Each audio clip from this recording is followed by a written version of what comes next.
नमस्कार दोस्तों, मैं कपिल फौजी। आप मेरे को देख रहे हो कपिल फौजी यूट्यूब चैनल पे। एक बड़ी खबर के साथ मोदी सरकार ने मारी पलटी, या कह सकते हो कि यू टर्न है।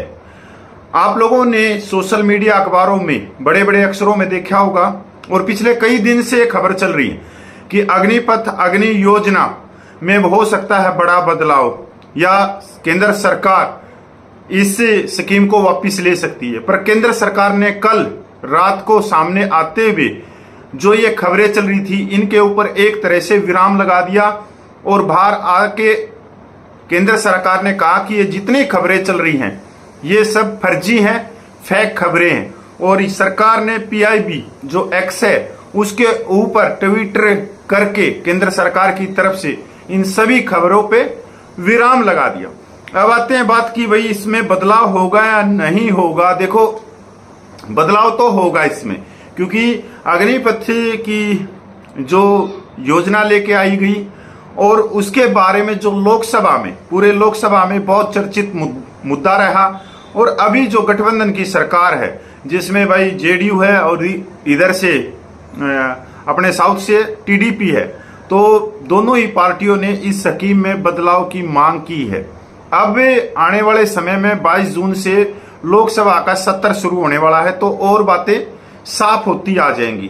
पर अब तक यही है कि अग्निपथ के ऊपर सरकार ने यू टर्न ले लिया और जितनी खबरें चल रही थी उन पे सब पे विराम लगा दिया कि ये सब जो खबरें चल रही हैं ये फर्जी खबरें हैं। सैनिक भाइयों, बहुत सारे आजकल रक्षा विशेषज्ञ भी बने हुए हैं, क्योंकि कोट टाई पहन के और एक एक कप चाय पीने के लिए या तो ये नोएडा के अंदर जो न्यूज चैनलों के दफ्तर है उनके आगे पीछे घूमते रहते हैं और पता नहीं 10-10, 15-15 की पेजों की वो कोई प्लानिंग बना के स्टडी करके सरकार के सामने रख रहे हैं या भेज रहे हैं, डाक द्वारा भेज रहे हैं कि हम अग्निपथ योजना में ये चीजें रखना चाहते हैं, इससे बहुत अच्छी ये योजना हो जाएगी। ऐसा कुछ नहीं है, इनको नहीं मालूम, क्योंकि ग्राउंड पे अलग चीजें हैं। जो ग्राउंड में है, गांव देहात, जो मजदूर कैमरा वर्क के जो बच्चे हैं उनके लिए बहुत अलग चीजें हैं। अभी इनकी क्या है, ये किस तरह से सरकार को कह रहे हैं कि भाई जैसे ही 4 साल हो जाए या 7 साल हो जाए, तो क्योंकि 7 साल तो होगी नहीं, क्योंकि सरकार ने उन खबरों को खंडित कर दिया। तो क्योंकि जो नए जो अखबारों में या सोशल मीडिया पे जो खबरें चल रही थी वो इस तरह थी कि भर्ती की आयु जो 21 से बढ़ा के 23 कर देंगे, 4 से 7 साल 8 साल कर देंगे, 25% की जगह 80% को पक्का कर लेंगे, वहीं पे शहीद हो जाएंगे तो उनके परिवार को पेंशन देंगे, दिव्यांग सैनिकों को पेंशन देंगे। इस तरह की अलग अलग खबरें चल रही थी।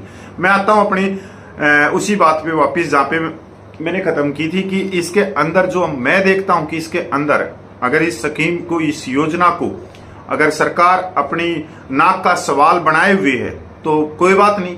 इसमें अगर एक बदलाव सरकार कर देना कि भाई इन सैनिकों की 4 से बढ़ा के 7 या 8 साल इनकी सर्विस की जाए, और उसके बाद में जो स्टेट गवर्नमेंट की जो नौकरियां हैं, चाहे वो पुलिस विभाग से लेके, चाहे बिजली की हो, चाहे पीडब्ल्यू की हो, चाहे टेक्निकल पदों की हो, चाहे कलरक की हो, चाहे किसी भी तरह से, चाहे एनसीसी सिखाने की बात हो, तो यहां ये एडजस्ट हो सकते हैं और खुशी खुशी ये एक्सेप्ट भी हो सकते हैं, क्योंकि स्टेट गवर्नमेंट की नौकरी बहुत अलग है, उसका एक रुझान भी है लोगों में। हमारे अगर हरियाणा की बात करें तो स्टेट लेवल की नौकरी लेने के लिए यहां पर नेताओं की गाड़ियों के पीछे लटके रहते हैं नौजवान, और कई कई किले बेच भी देते हैं, और हर एक पेपर लीक भी हो जाता है यहाँ पे।